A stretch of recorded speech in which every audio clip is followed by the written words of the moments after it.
বিসমিল্লাহির রহমানির রহিম। আসসালামু আলাইকুম। সবাই কেমন আছেন? আশা করছি অনেক ভালো আছেন।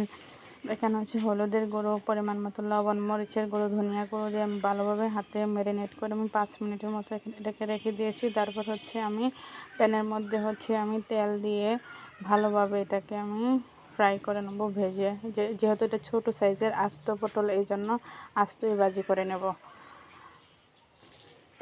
এক এক করে আমি সবগুলো পটল এখানে অ্যাড করে নিচ্ছি।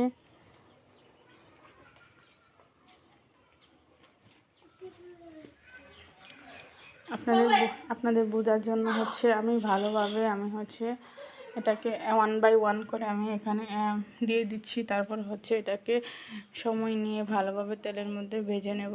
এটা খেতে খুবই অসাধারণ লাগে। সবসময় মাছ, মাংস বা ভাজি এগুলা সব মিক্স করে খেতে হয়।